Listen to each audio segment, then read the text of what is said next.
हम यात्रा पर हैं एक बेहद विशालकाय ब्लैक होल M87 स्टार के केंद्र की। हमारा मिशन ब्रह्मांड की सबसे रहस्यमय जगहों में शुमार इस सितारे की जांच करना। M87 को चुनना हमारे लिए बहुत अच्छा है क्योंकि एक, ये हमारे बहुत नजदीक है और दो, ये एक्टिव है और ये भूखा है। सुपरमैसिव ब्लैक होल वो इंजन है जो ब्रह्मांड को शक्ति प्रदान करते हैं। सुपरमैसिव ब्लैक होल्स गैलेक्सीज के जन्म, जीवन और आखिरकार मृत्यु की मुख्य वजह होते हैं। और जितना हम उन्हें जान रहे हैं, वे उतने ही हमारे लिए पहेली बन रहे हैं। वो फिजिक्स की ज्यादातर अनसुलझे रहस्यों का सटीक जवाब है। एक सुपरमैसिव ब्लैक होल के अंदर की फिजिक्स बहुत ही अजीब होती है। वो हमारी समझ की सीमा से परे हैं। आपकी कल्पना हार सकती है। हो सकता है ये दूसरे ब्रह्मांडों का सोर्स हो।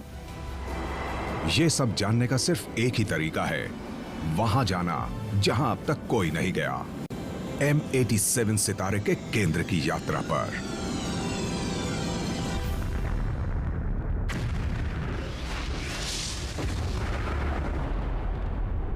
How the universe works.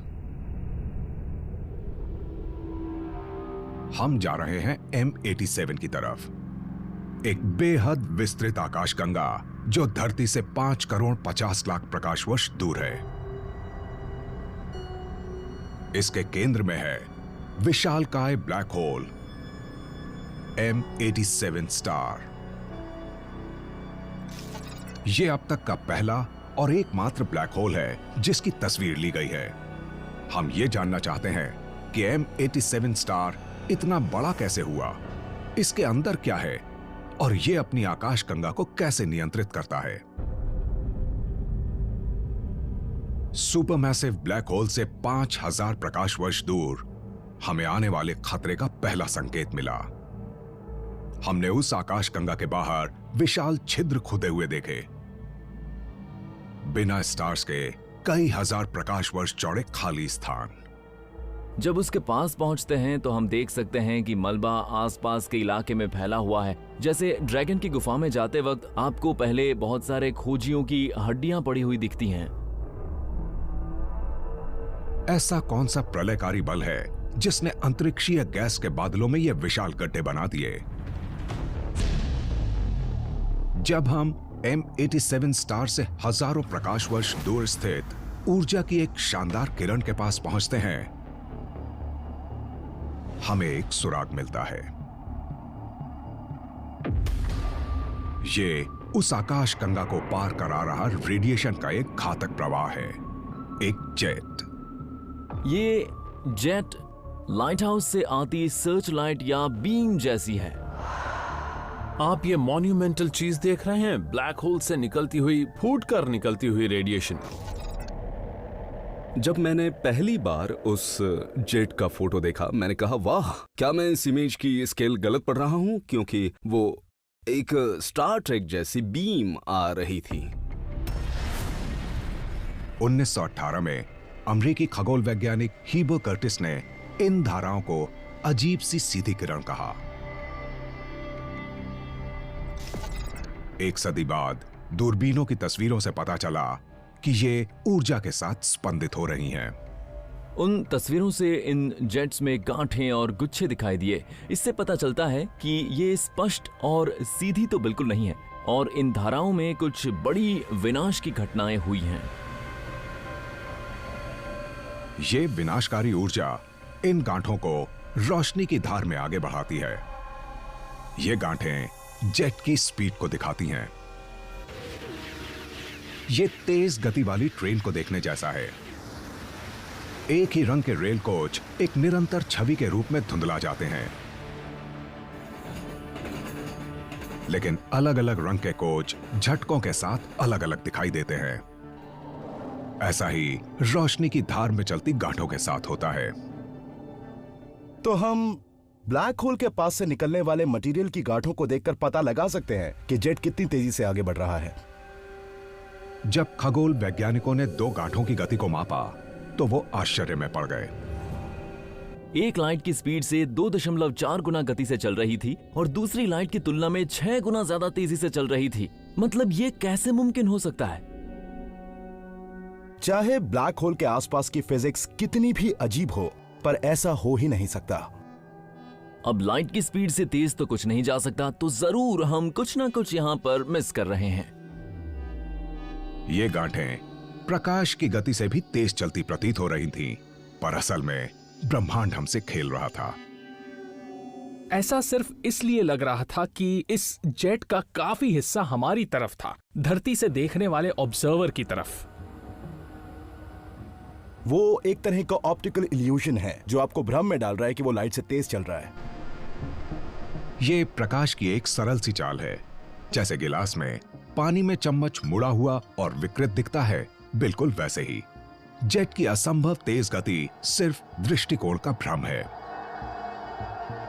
हमारे दृष्टिकोण से ऐसा लग रहा है कि वो लाइट से भी तेजी से हमारी ओर बढ़ रही है, लेकिन वास्तव में वो बहुत ज्यादा तेज चल रही है। ये जेट्स असल में फिजिक्स के नियम नहीं तोड़ रही, पर उसकी सीमा तक पहुंच रही है। वो लाइट की स्पीड से 99.999995% तेज चल रही है। जरा सोचिए वो एनर्जी कितनी रही होगी जो इस पूरे जेट को इतनी स्पीड से एक्सेलरेट करती होगी। तो पूरी एक आकाश गंगा को पार करके प्रकाश की गति से उस जेट के विस्फोट के लिए पर्याप्त ऊर्जा का उत्पादन कहां होता होगा? इसका सुराग बहुत आगे मिला। ये जेट एक छोटी खूब चमकीली चीज में से आ रही थी। यही वो जगह है जहां सब कुछ होता है, यही वो सेंटर ऑफ एक्शन है, यहीं पर वो सारी की सारी चीजें घटित होती हैं। भयानक गर्म गैस और धूल का एक चक्र विशालकाय ब्लैक होल के चारों ओर घूमता है। इसे एक्रीशन डिस्क कहा जाता है और ये सूर्य की तुलना में 1 अरब गुना तेज चमकती है। अगर आप M87 सितारे को ठीक से देखने के लिए पास चले जाएं, तो आप बहुत तेजी से झुलस जाएंगे।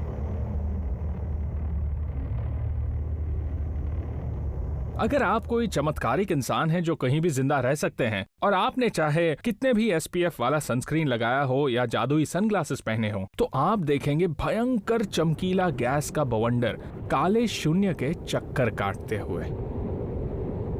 ये चमकीला बवंडर 32 लाख किलोमीटर प्रति घंटे की रफ्तार से विशालकाय ब्लैक होल के आसपास घूमता है। तो मटेरियल के धीरे धीरे चलने और आपस में खूब तेज रगड़ने से बहुत ज्यादा घर्षण हो रहा है। वही इस डिस्क को गर्म कर रहा है और वही इसे चमक दे रहा है। इसका तापमान अरबों डिग्री तक पहुंच जाता है, जो इसे पूरे ब्रह्मांड में सबसे गर्म और सबसे अधिक चार्ज होने वाले वातावरण में से एक बनाता है।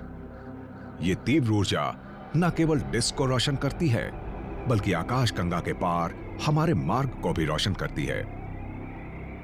तो ये सुपर मैसिव ब्लैक होल अब तक ज्ञात ब्रह्मांड के सबसे चमकीले ऑब्जेक्ट्स हैं और ये पूरी आकाश गंगा से सारे तारों की रोशनी को 1000 गुना से ज्यादा पीछे छोड़ सकते हैं।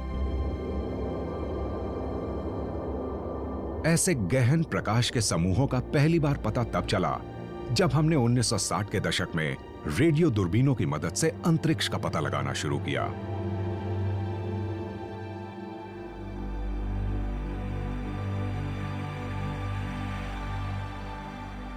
कई दशकों पहले एस्ट्रोनॉमर्स ने ये इनक्रेडिबली ब्राइट सोर्सेज गहरे अंतरिक्ष में कहीं ना कहीं देखे थे और उन्होंने देखा कि वो बहुत दूर हैं और ये भी कि वो कितनी ब्राइट हैं, इसलिए ब्रह्मांड की सबसे चमकीली चीजों में से एक है। पर एस्ट्रोनॉमर्स को कोई आइडिया नहीं था कि वो क्या चीज है और उसके कई सालों बाद ही हमें पता चलता है कि उन ब्राइट सोर्सेज को जायंट ब्लैक होल से लगातार पार मिल रही है। वैज्ञानिकों को लगता है कि एक्रीशन डिस्क की तीव्र ऊर्जा इन जेट्स का असली स्रोत है। घूमती हुई गर्म गैस और धूल शक्तिशाली चुंबकीय क्षेत्र पैदा करती है। जैसे ही डिस्क घूमती है, ये ब्लैक होल के ध्रुवों पर चुंबकीय क्षेत्र को मरोड़ देती है, जिससे सघन ऊर्जा बनती है और आखिरकार चुंबकीय क्षेत्र इतनी ऊर्जा को समाहित नहीं रख पाता।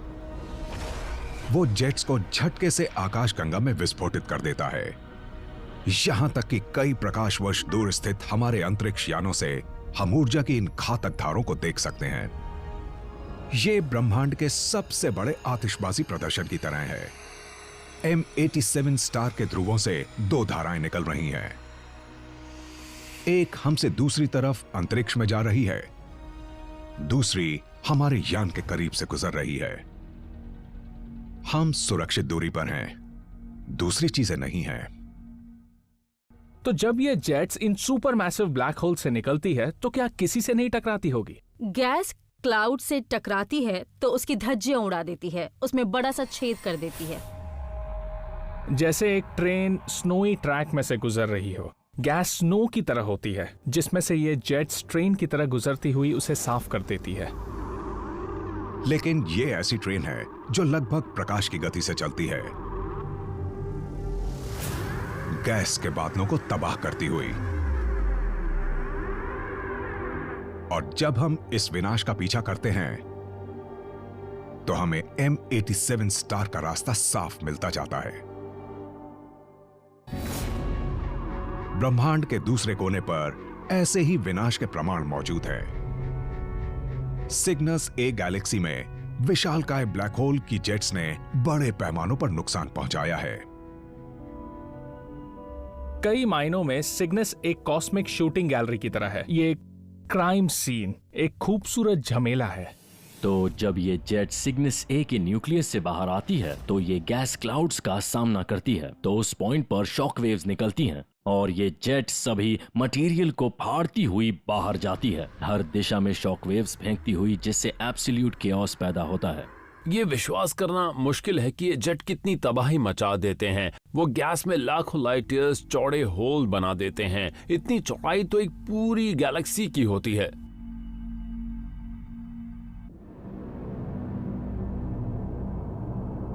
जब हम M87 आकाशगंगा के केंद्र की ओर बढ़ते हैं तो वातावरण बहुत खतरनाक होता जाता है, और जितना विशालकाय ब्लैक होल के करीब पहुंचते जाते हैं खतरा उतना ही बढ़ता जाता है। जैसे जैसे हम M87 के सेंट्रल कोर के करीब पहुंचते हैं, हमें महसूस होना शुरू हो जाता है कि ये सारी भयानक ऊर्जा को ब्लैक होल ही संचालित कर रहा है। तेज हवाएं यान को धक्का देने लगती हैं। एक स्टार के जन्म के लिए जरूरी गैसों को भी ये धकेल देती हैं। क्या ये हवाएं अपनी ही आकाशगंगा और M87 तारे को भी मार सकती हैं?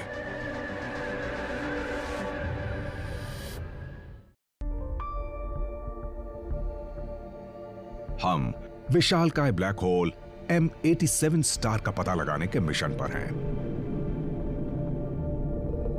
पहले हमें M87 आकाशगंगा को पार करना होगा। ये 1,20,000 प्रकाश वर्ष दूर है और ये एक विशाल पफ बॉल जैसी दिखती है। M87 एक एब्सोल्यूट मॉन्स्टर है। ये एक अंडाकार आकाशगंगा है। इसका मतलब जब आप बाहर से अंदर की तरफ जाते हैं तो इसमें तारों की डेंसिटी बढ़ती जाती है। इस विशाल आकाशगंगा में कई सैकड़ों खरब सितारे हैं, और अजीब बात यह है कि वो सभी लगभग एक ही रंग के हैं। तो आप उसके आसमान में देखेंगे तो हर तरफ अनगिनत रेड कलर के लाइट के पॉइंट्स दिखाई देंगे, जिस तरफ भी आप देखेंगे। इनमें से ज्यादातर ज्योति के बिंदु लंबे जीने वाले स्टार्स हैं, जिन्हें रेड ड्वार्फ स्टार्स कहा जाता है। तो दूसरी आकाशगंगाओं में मौजूद दूसरे रंग के स्टार्स का क्या? गैलेक्सी में बहुत सारे तारे होते हैं, तो बहुत से नीले और लाल तारे होते हैं, लेकिन नीले वाले बहुत लंबे नहीं जीते, वो फटते हैं, मर जाते हैं। लाल वाले कम द्रव्यमान वाले वो वही हैं जो कई कई अरब साल जीते हैं। M87 ने काफी समय से नए तारे नहीं बनाए, तो उसके तारे ज्यादातर लाल हैं। ज्यादा रेड स्टार्स वाली आकाशगंगाओं को हम कहते हैं रेड एंड डेड। तो इन रेड एंड डेड गैलेक्सीज में सिर्फ खरबों पुराने तारे ही बचते हैं, उसके अलावा और कुछ नहीं। और क्योंकि ये नए तारे नहीं बना रही, M87 का वक्त पूरा होने वाला है। तो ये गैलेक्सी डेथ बेड पर लेटी है। M87 आकाशगंगा ने अरबों सालों से कोई नया स्टार नहीं बनाया है। कुछ तो जरूर हुआ होगा, कुछ खत्म हो गया होगा या गर्म होकर उस गैस को हटाया होगा जो गैलेक्सीज में मौजूद थी जिनसे नए तारे बन सकते थे। हमें लगता है कि गैलेक्सीज के केंद्र में मौजूद ब्लैक होल्स इसका सही जवाब दे सकते हैं। तो अरबों साल पहले M87 में स्टार्स का निर्माण कैसे बंद हुआ? जैसे जैसे हम इस विशालकाय ब्लैक होल की ओर बढ़ते हैं, हमारे यान को धक्के देती इन तेज आंधियों से हमें इसका सुराग मिल जाता है। तो ये आंधियां बहुत ही पावरफुल और बहुत ही तेज होंगी। आपको लगता है कि धरती के तूफान बुरे हैं, तो जाकर इन आंधियों को देखिए। अंतरिक्ष की आंधियां पृथ्वी की आंधियों से बहुत अलग हैं। पृथ्वी की आंधियां घूमती हवाएं हैं। जब सूर्य हमारे ग्रह की सतह को गर्म करता है, तो ऊपर की हवा गर्म होकर और ऊपर उठती है। निचली ठंडी हवा गर्म हवा द्वारा छोड़ी गई जगह को भर देती है। इससे आंधियां बनती हैं। अंतरिक्ष में आंधियां गैस और बेहद गर्म प्लाज्मा से बनी होती हैं। जो शक्ति उन आंधियों को पैदा करती है वो है M87 स्टार के चारों ओर चमकती एक्रीशन डिस्क। क्योंकि ये इतना गर्म है तो इससे खूब लाइट निकलती है और ये लाइट आंधी शुरू करती है।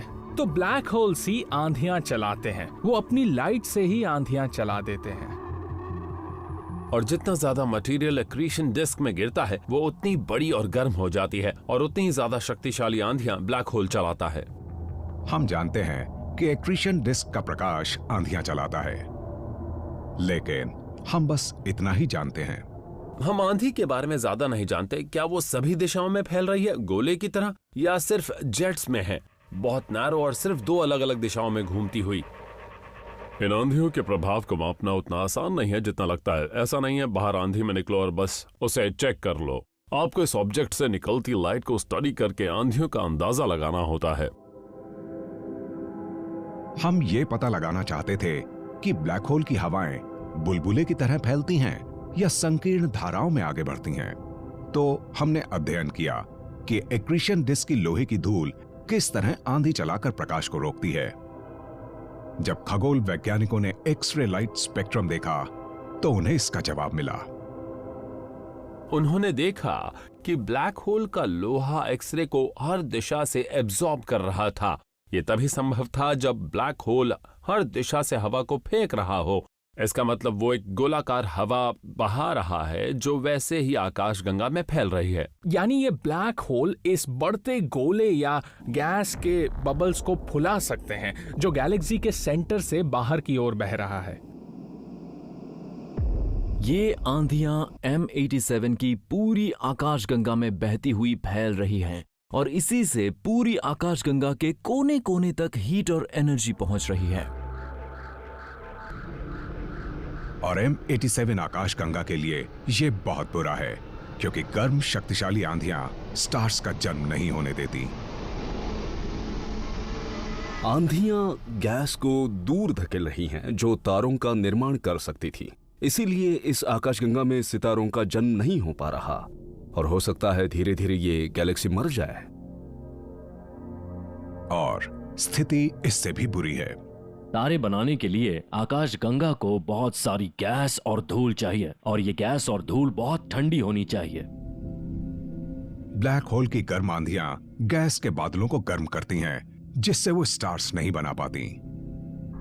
जब से M87 स्टार बड़ा हुआ, इस आकाशगंगा ने स्टार्स बनाना बंद कर दिया। जैसे जैसे आकाशगंगा में ब्लैक होल बड़ा होते जाता है उसकी हवाएं तेज होती जाती हैं और उसके साथ वो ज्यादा से ज्यादा मैटर बाहर निकालता है और इसी से वो आकाशगंगा नए तारों को जन्म नहीं दे पाती है। तो सुपरमैसिव ब्लैक होल अपनी गैलेक्सी में स्टार फॉर्मेशन को कंट्रोल करता है। ये गैलेक्सी में कितनी गैस होनी चाहिए ये भी तय करता है और इसलिए ये भी तय करता है कि गैलेक्सी में कितने तारे बनेंगे। हालांकि M87 स्टार अपने चारों ओर की विशाल आकाशगंगा की तुलना में छोटा है, फिर भी यह अपनी मेजबान की डोर अपने हाथ में रखता है। अगर इसकी तुलना उस गैलेक्सी से करें जिसमें ये बैठा है तो ऐसा है जैसे एक अंगूर धरती के बीचों बीच है। तो किसी इतने छोटे ऑब्जेक्ट का पूरी गैलेक्सी पर इतना ज्यादा प्रभाव हो सकता है कि ये पूरी कॉस्मिक हिस्ट्री को कंट्रोल करे। इससे साफ पता चलता है कि एक ब्लैक होल कितना ज्यादा एनर्जेटिक हो सकता है। और एक सुपरमैसिव ब्लैक होल और उसके चारों ओर के मटेरियल का रिलेशनशिप देखें तो ब्लैक होल इंचार्ज है। पर सभी सुपरमैसिव ब्लैक होल्स स्टार्स के जन्म को नहीं रोकते। फीनिक्स क्लस्टर में एक विशालकाय ब्लैक होल है, पर यह तारामंडल इतनी ठंडी गैस का उत्पादन करता है कि साल भर में 500 स्टार्स बना लेता है। ये ऐसी जगह है जहां हम आमतौर पर सिर्फ गर्म गैस होने की उम्मीद करते हैं। ये एक रहस्य है कि इस आकाश गंगा में इतनी सारी ठंडी गैस किस तरह मौजूद है। अवलोकन से पता चलता है कि विशालकाय ब्लैक होल से बाहर निकलती हुई जेट्स गैस के बुलबुलों को आकाश गंगा में 82,000 प्रकाश वर्ष दूर तक फैलाती हैं। जब टीम ने गर्म बुलबुलों के नक्शे पर ठंडी गैस का एक नक्शा रखा तो वो एक जैसे नजर आए।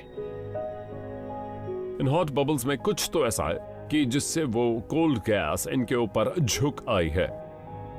जब जेट्स बाहर निकलती हैं और बुलबुले को फुलाती हैं, तो गैस की ठंडी लकीर पीछे खींचती हुई रह जाती हैं। यही ठंडी गैस नए स्टार्स बनाने लगती हैं। तो ब्लैक होल गैस को रीडिस्ट्रीब्यूट करता है और गैस को गर्म करता है और गैस को ठंडा भी करता है, और इस तरह ये गैलेक्सी के अंदर के एनवायरनमेंट को रेगुलेट करता है।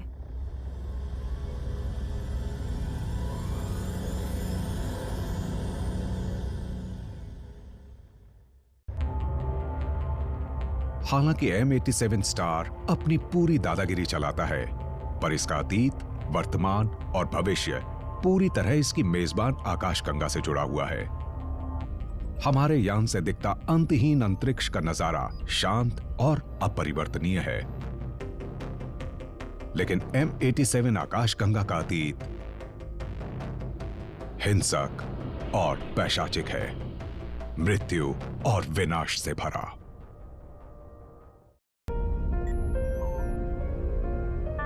हम M87 आकाशगंगा में हजारों प्रकाश वर्ष की यात्रा कर चुके हैं, पर इसका विशालकाय ब्लैक होल अभी भी बहुत दूर है। हमारी वर्तमान स्थिति से M87 स्टार छोटा दिख सकता है, लेकिन इसका मास सूर्य से 6.5 अरब गुना ज्यादा है। तो ये इतना बड़ा कैसे हो पाया? बड़े रहस्य हैं जिन्हें हम समझने की कोशिश कर रहे हैं, और उनमें से एक ये है कि आकाशगंगाओं के केंद्र में स्थित ये जायंट ब्लैक होल्स इतने बड़े कैसे बन जाते हैं। वैसे हम ये जानते हैं कि आकाशगंगा के आकार से इसका सीधा संबंध है। बड़ी गैलेक्सीज में बड़े ब्लैक होल होते हैं। ये समझने के लिए कि M87 स्टार इतना बड़ा कैसे हुआ, हमें इसकी आकाशगंगा के इतिहास की जांच करनी होगी। हमें यह पता लगाना होगा कि M87 स्टार की मेजबान आकाशगंगा इतनी बड़ी कैसे हुई। M87 बहुत ही बड़ा है, बहुत बड़ी गैलेक्सी बहुत बड़े ब्लैक होल के साथ है। ये बहुत बहुत बड़ी है। ऐसी गैलेक्सी को हम सबसे चमकदार क्लस्टर गैलेक्सी कहते हैं, और ये गैलेक्सीज यूनिवर्स की सबसे विशाल गैलेक्सीज हैं। आमतौर पर M87 के द्रव्यमान वाली गैलेक्सी छोटी होती है, लेकिन M87 फूली हुई है बहुत ज्यादा। क्यों? एक सुराग M87 के स्टार्स की बनावट से मिल सकता है। जैसे जैसे हम इस आकाशगंगा को पार करते जाते हैं, हम देखते हैं कि यहां के स्टार्स हमारी उम्मीद से 100 गुना बड़े हैं। तो ये स्टार्स इतना कैसे फैल गए? गैलेक्सी स्थिर नहीं है, हर गैलेक्सी घूम रही है, और कई बार गैलेक्सीज बहुत पास आकर आपस में प्रभाव डालती हैं। प्रभाव डालना कहने का एक विनम्र तरीका है, पर असल घटनाएं बेहद क्रूर होती हैं। गैलेक्सीज दूसरी गैलेक्सीज से टकराती हैं, छोटी आकाशगंगाओं को खा जाती हैं, एक दूसरे को खत्म कर देती हैं। ये बुरे पड़ोसी की तरह होती हैं, एक दूसरे की संरचनाओं को बिगाड़ देती हैं। कभी कभी गैलेक्सीज सीधे टकराकर मर्ज हो जाती हैं। विलय से नई गैस और स्टार्स मिलते हैं और आकाशगंगाएं बड़ी हो जाती हैं। गैलेक्टिक कैनिबलिज्म एक आम बात है।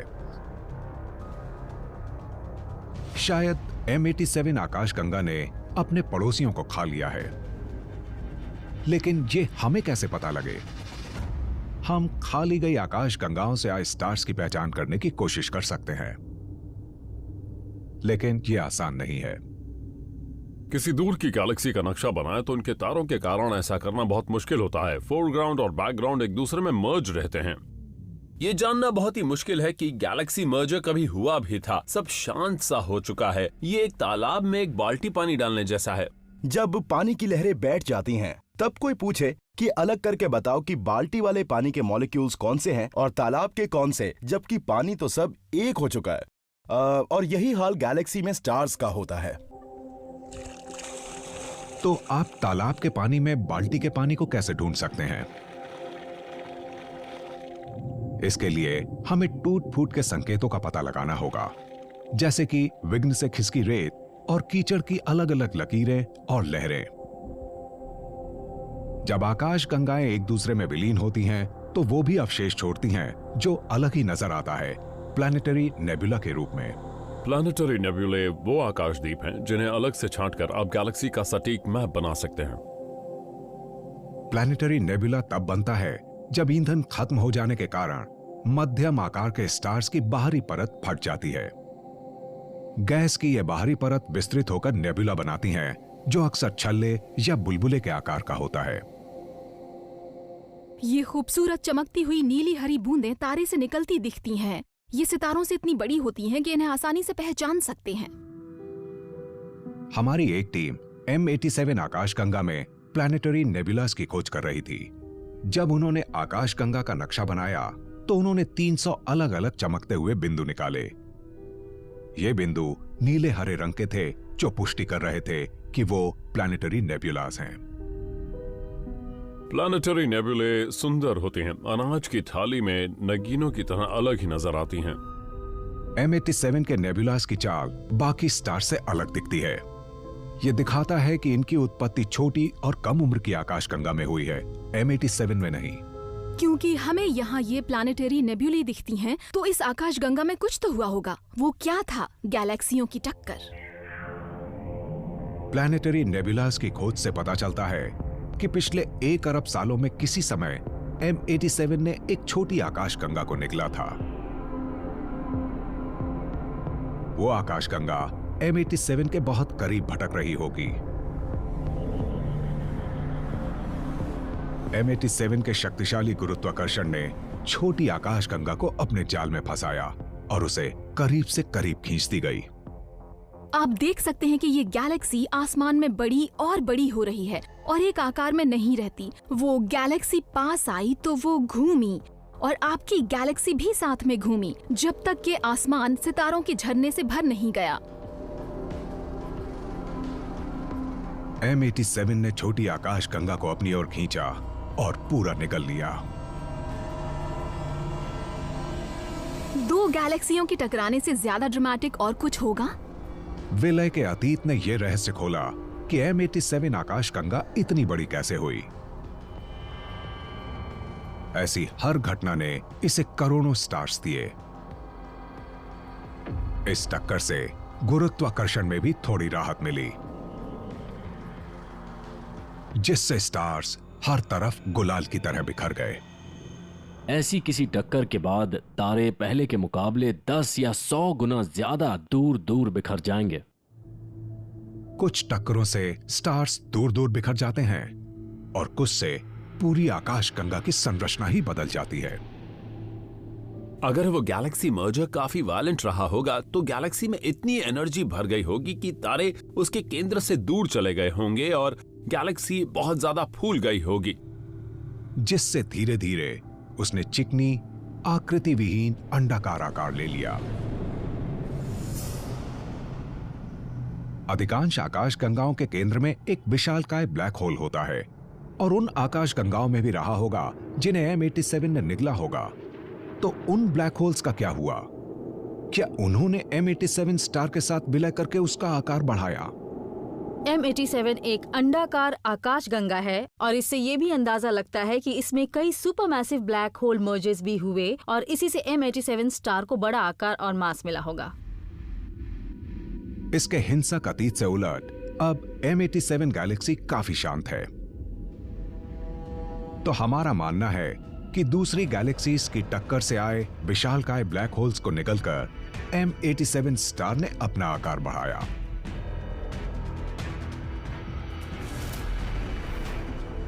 पर हम निश्चित तौर पर नहीं कह सकते, क्योंकि भौतिकी हमें बताती है कि विशालकाय ब्लैक होल्स आपस में विलय नहीं हो सकते, बल्कि आपस में ब्रह्मांडीय नृत्य में रत हो जाते हैं अनंत काल तक।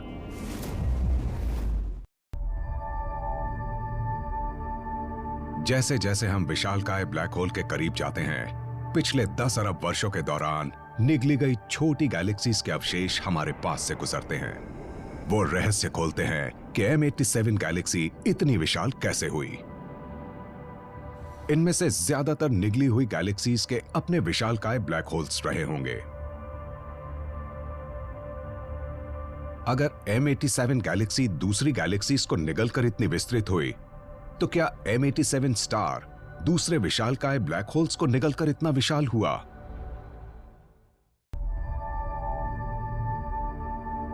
जैसे जैसे हम विशालकाय ब्लैक होल के करीब जाते हैं, पिछले 10 अरब वर्षों के दौरान निगली गई छोटी गैलेक्सीज के अवशेष हमारे पास से गुजरते हैं। वो रहस्य खोलते हैं कि M87 गैलेक्सी इतनी विशाल कैसे हुई। इनमें से ज्यादातर निगली हुई गैलेक्सीज के अपने विशालकाय ब्लैक होल्स रहे होंगे। अगर M87 गैलेक्सी दूसरी गैलेक्सीज को निगलकर इतनी विस्तृत हुई, तो क्या M87 स्टार दूसरे विशालकाय ब्लैक होल्स को निगलकर इतना विशाल हुआ? तो जब भी गैलेक्सीज मर्ज होती हैं, तो उनके सारे के सारे तारे और निहारिकाएं एक साथ मिल जाती हैं और उनके सुपरमैसिव ब्लैक होल्स भी एक दूसरे को ढूंढ ही लेते हैं और फाइनली नई मर्ज हुई गैलेक्सी के सेंटर में पहुंच जाते हैं। जैसे तालाब में 2 पत्थर फेंको तो दोनों बॉटम में पहुंचेंगे, दोनों धीरे धीरे करके सेंटर में पहुंचेंगे और एक दूसरे के बिल्कुल नजदीक पहुंच जाएंगे। पर क्या 2 विशालकाय ब्लैक होल्स की सच में टक्कर हो सकती है? हमने छोटे स्टेलर मैस वाले ब्लैक होल्स के विलय को देखा है। हमने एक दूसरे से बेहद करीब आ चुके विशालकाय ब्लैक होल्स भी देखे हैं, पर हमने कभी उन्हें विलय होते नहीं देखा।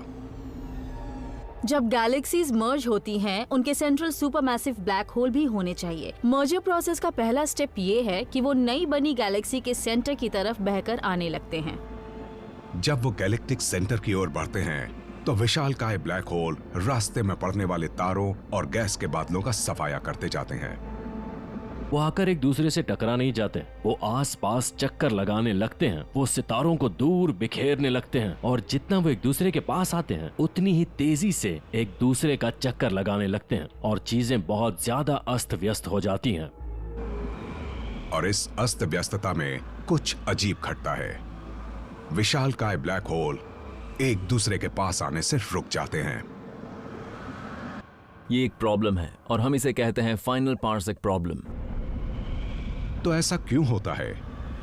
वो क्यों रुक जाते हैं? फाइनल पार्सेक प्रॉब्लम तब होती है जब 2 सुपरमैसिव ब्लैक होल्स का मटेरियल खत्म हो जाता है जो उन्हें मर्ज होने में मदद करता। अगर दोनों ब्लैक होल के पास इतने तारे या गैस नहीं बचते कि वो इंटरैक्ट कर सकें, तो उन्हें अपनी एनर्जी खोने और मर्ज होने में ब्रह्मांड की उम्र से भी ज्यादा टाइम लग जाता है और इसलिए वो ब्लैक होल सेपरेशन के इस फाइनल पार्सेक पर स्थिर हो जाते हैं।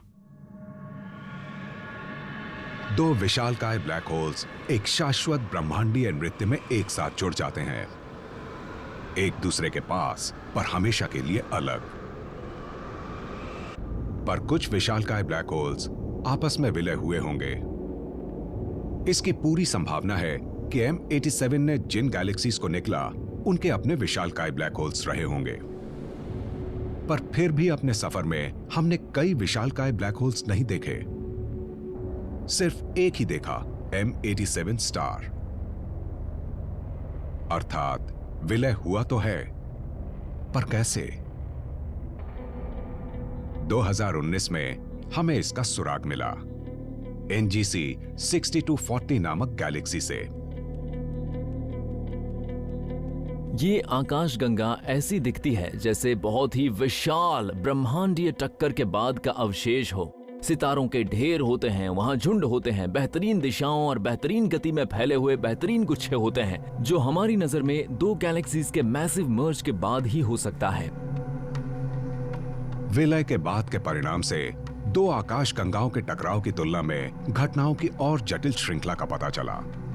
इस गैलेक्सी के सेंटर में हमने देखा कि दो नहीं बल्कि 3 जायंट ब्लैक होल्स थे। इसका मतलब कि रीसेंट हिस्ट्री में 3 आकाशगंगाओं की टक्कर एक साथ हुई थी। तो जब ये तीसरी गैलेक्सी मर्ज होने लगी जो स्टॉल्ड पेयर के लिए होस्ट थी, तो वो अपना सुपर मैसिव ब्लैक होल लेकर आई। इस तीसरे सुपर मैसिव ब्लैक होल ने सिस्टम को बिगाड़ा है और सेंटर को हाईली अनस्टेबल कर दिया। और जब दो सुपरमैसिव ब्लैक होल अपनी ऑर्बिटल एनर्जी खो देते हैं तो आखिरकार एक दूसरे के समीप आ जाते हैं। वो किसी चोर की तरह आता है और इस बाइनरी ब्लैक होल सिस्टम की थोड़ी रोटेशनल एनर्जी चुरा लेता है। और जब दो विशालकाय ब्लैक होल अपनी घूर्णन शक्ति खो देते हैं तो आखिरकार एक दूसरे के समीप आ जाते हैं। सबसे बड़ी पॉसिबिलिटी है कि सबसे कम मास का सुपरमैसिव ब्लैक होल बाहर रह जाता है और बचे हुए दो मर्ज हो जाते हैं। बेहद तेज विलय सिर्फ कुछ मिलीसेकंड चलता है, लेकिन ये कारण बनता है एक महाविस्फोट का। जब भी इस तरह के जायंट ब्लैक होल्स मर्ज होते हैं तो उस प्रोसेस में इतनी एनर्जी रिलीज होती है कि आप सोच नहीं सकते, जितनी शायद अरबों खरबों सालों तक हमारी गैलेक्सी रिलीज नहीं करती होगी। शायद M87 स्टार दूसरे विशालकाय ब्लैक होल के साथ इसी तरह विलीन हुआ। द फाइनल पार्सेक प्रॉब्लम को दूर करने में तीसरे ब्लैक होल ने मदद की। ये पॉसिबल है कि दूसरे सुपरमैसिव ब्लैक होल से मर्जर्स ने M87 को 6.5 अरब सोलर मास तक पहुंचा दिया। विशालकाय ब्लैक होल जब एक दूसरे का सामना करते हैं तभी उन्हें अपनी टक्कर का कोई मिलता है। ये तीखी धार विनाशकारी है और जैसे जैसे हम M87 के करीब पहुंच रहे हैं हमारा मिशन और भी खतरनाक होता जा रहा है। हम विशालकाय ब्लैक होल के चारों ओर बनी उसकी गुरुत्वीय शिकारगाह में प्रवेश कर रहे हैं। हम खतरों को जानते हैं। कोई भी अनजाना स्टार जो इसके बहुत करीब पहुंच जाएगा फैलकर छिन्न भिन्न होकर चूर चूर हो जाएगा और ये ब्रह्मांड के सबसे बड़े और सबसे चमकीले लाइट शो में से एक होगा।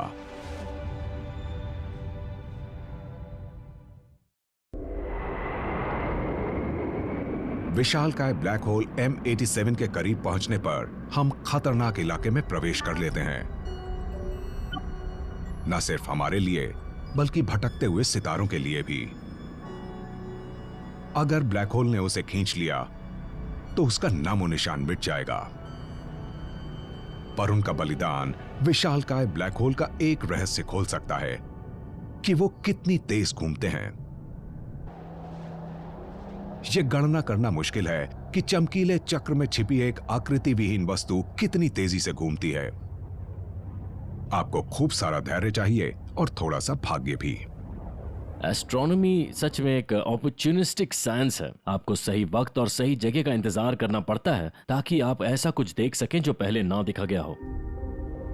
और हाल ही में खगोल वैज्ञानिकों के भाग्य ने साथ दिया और उन्होंने PGC 043234 आकाशगंगा में एक बेहद चमकीली ज्वाला देखी। उसे अनदेखा करना मुश्किल था। वो ज्वाला सूर्य से 100 अरब गुना ज्यादा चमकीली थी। इसका एनर्जी आउटपुट इतना था कि हमें अब भी विश्वास नहीं होता। अगर ये हमारी गैलेक्सी में हुआ होता तो ये इतना ब्राइट होता कि हम दिन में भी इसे देख पाते। सुपरनोवास यानी जायंट स्टार्स की होने वाली मौत की खोज में उस धधकती ज्वाला का पता चला। असैसिन टेलीस्कोप का नेटवर्क है जो डिजाइन किया गया है अंतरिक्ष के ब्रीफ हाई एनर्जी इवेंट्स को अच्छी तरह से देखने के लिए, खास करके सुपरनोवास को। और उसमें एक तीखी चमक देखी गई और उन्होंने सोचा हाँ ये एक और सुपरनोवा है। आप किसी गैलेक्सी से आती हुई एक चमक देखते हैं तो आपको पहला ख्याल यही आएगा। पर वो सुपरनोवा जैसा बिल्कुल नहीं लग रहा था। वो वैसे एक्ट नहीं कर रहा था जैसे सुपरनोवा फ्लैश करता है। कैरेक्टरिस्टिक्स वैसे नहीं थे। एक टिपिकल सुपरनोवा जैसा बिहेव नहीं कर रहा था। वो कुछ और होना चाहिए। तो उन्होंने एस्ट्रोनॉमिकल कम्युनिटी को अलर्ट भेजा कि अरे वो देखो, स्पेस के इस हिस्से में कुछ ऐसा हो रहा है जो हमने पहले नहीं देखा है। जब ऐसा अलर्ट भेजा जाता है तो दुनिया में बाकी टेलीस्कोप्स का ध्यान भी उस तरफ मोड़ दिया जाता है। डेटा ने कुछ अजीब रहस्य खोला। शुरुआती फ्लैश के बाद कई छोटी छोटी रोशनियां चमक रही थीं, और अगर कोई सितारा सुपरनोवा के रूप में फट रहा है तो दोबारा चमकने के लिए उसमें कुछ भी नहीं बचता है। मजेदार बात यह है कि वो फ्लैश बार बार हर 130 सेकंड्स में चमक रही थी। ये रोशनियां 450 दिनों तक चमकती रहीं। जब एस्ट्रोनॉमर्स ने उस गैलेक्सी को डिटेल में देखा तो उन्होंने देखा कि वो उसके बीचों बीच हो रहा था, और वहां एक ब्लैक होल है जिसका मास हमारे सूरज से 1 अरब गुना ज्यादा है। और बस वो समझ गए, वही थी स्मोकिंग गन। उन्होंने जो देखा वो एक दुर्लभ घटना थी, एक टाइडल डिस्ट्रप्शन इवेंट। ऐसे इवेंट को लाइव कैच करना एस्ट्रोनॉमर का सपना होता है। हमने जाना कि सेंट्रल मैसिव ब्लैक होल धरती से करीब करीब 300 गुना चौड़ा है, लेकिन वो अपना एक चक्कर पूरा करता है सिर्फ 2 मिनट में। यानी वो लाइट की स्पीड से आधी गति पर घूम रहा है। ये रफ्तार 48 करोड़ 28 लाख किलोमीटर प्रति घंटा से ज्यादा है। हम अब भी ये नहीं जानते कि M87 स्टार कितनी तेज घूम रहा है, पर हम ये जानते हैं कि इसकी एक्रीशन डिस्क 32 लाख किलोमीटर प्रति घंटा से तेज घूमती है। ये सैकड़ों प्रकाश वर्ष चौड़ा चमकता हुआ चक्र अब हमारे यान के ठीक सामने है। ये ब्रह्मांड की सबसे विस्मयकारी और घातक जगहों में से एक है, और हम सीधे उसकी तरफ बढ़ रहे हैं।